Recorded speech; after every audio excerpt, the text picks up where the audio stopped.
ఓం నమో నారసింహాయ. సింహగిరి శ్రీచందనం ఛానల్కి స్వాగతం.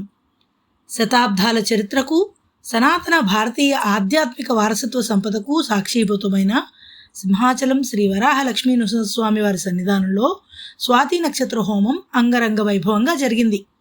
నృసింహస్వామి వారు ఆవిర్భవించిన స్వాతి నక్షత్రం చతుర్దశి తిథి కూడా కలిసి రావడంతో దేవస్థానం భారీ స్థాయిలో నిర్వహించిన ఈ వేడుకకు భక్తుల నుండి విశేష స్పందన లభించింది. అధికారుల అంచనాలకు తగినట్లుగానే 505 జంటలు ప్రత్యక్షంగాను 98 జంటలు పరోక్షంగాను స్వాతి హోమంలో భాగస్వాములయ్యారు. దేవస్థానం చరిత్రలో ఇంత పెద్ద మొత్తంలో జంటలతో స్వాతి హోమం నిర్వహించడం ఇదే ప్రథమం కావడం విశేషం.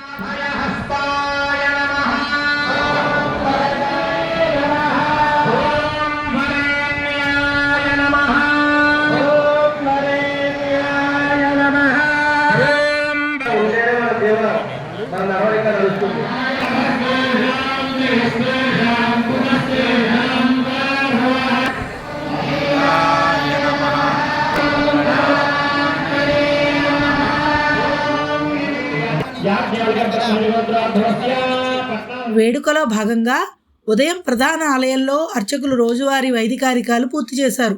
అనంతరం ఉత్సవమూర్తులు గోవిందరాజస్వామి వారిని, దేవేరులను బంగారు తొలికియాన్ పైన, యజ్ఞమూర్తి చక్ర పెరుమాళ్లను పల్లకీలోనూ ఆశీలన చేసి నాదస్వర వాయిద్యాలు, వేద పండితుల మంత్రోచ్చారణ నడుమ సింహగిరి పురవీధుల్లో ఊరేగింపుగా తొట్టునొచ్చి యాగశాల ప్రాంగణంలో అధిష్ఠింపచేశారు.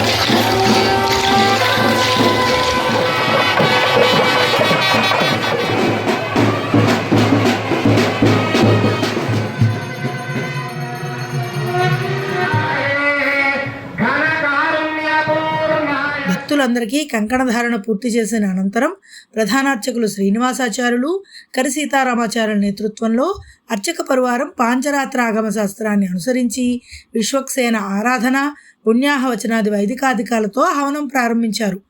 ఉగ్రం వీరం మహావిష్ణుం జ్వలంతం సర్వతోముఖం నృసింహం భీషణం భద్రం మృత్యుం నమామ్యహం అంటూ అర్చకులు హవనం జరిపించారు.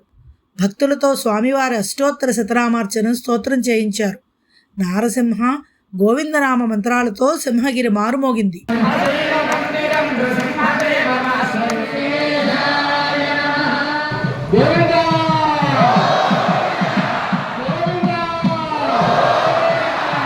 సుమారు 2 గంటల పాటు హవనం, పూజ నిర్వహించారు. పూర్ణాహుతి ద్రవ్యాలను భక్తులతో తాకించి శాస్త్రోక్తంగా మహాపూర్ణాహుతి జరిపించారు.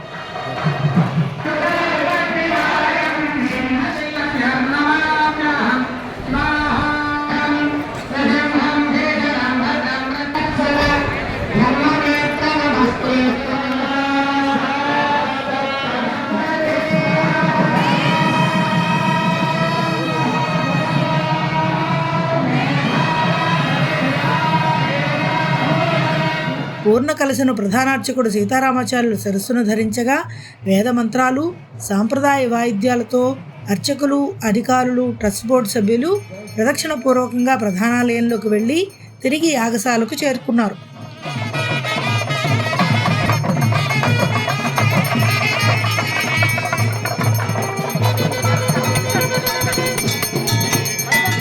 పూర్ణ కలశలోని పవిత్ర జలాలను ఉత్సవమూర్తులు గోవిందరాజస్వామి వారిపైన, యాగశాలలోని యజ్ఞమూర్తి చక్రనారాయణులపైన ప్రోక్షణ చేశారు. మిగిలిన జలాలను పండితులు, అధికారులు, భక్తులపైన జల్లారు.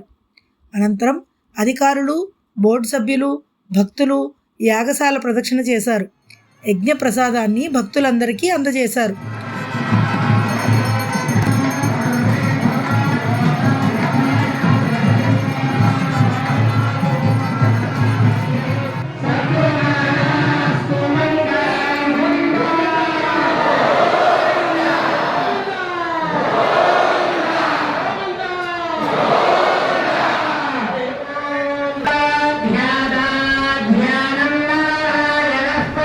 వేడుకలో పాల్గొన్న భక్తులకు దేవస్థానం ప్రత్యేక విందుని ఏర్పాటు చేసింది.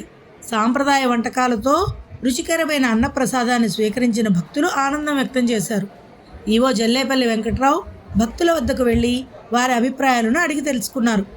ఏర్పాట్లపై భక్తులంతా సంతృప్తిని వ్యక్తం చేయడమే కాకుండా ఇంతటి మహత్కార్యంలో భాగస్వాములు చేసినందుకు అధికారులు కృతజ్ఞతలు తెలియజేశారు.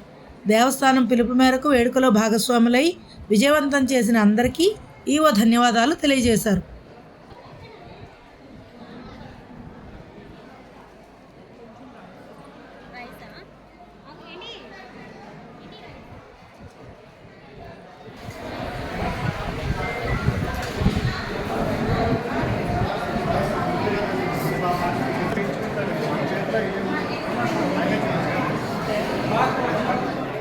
మా అత్తయ్య స్వామి అందరి చేత చేస్తారు. అందరూ అదే రోజు పనులు ఉంటాయి, పని లేని రోజులు ఉండదు. ఓం నమో నారసింహాయ.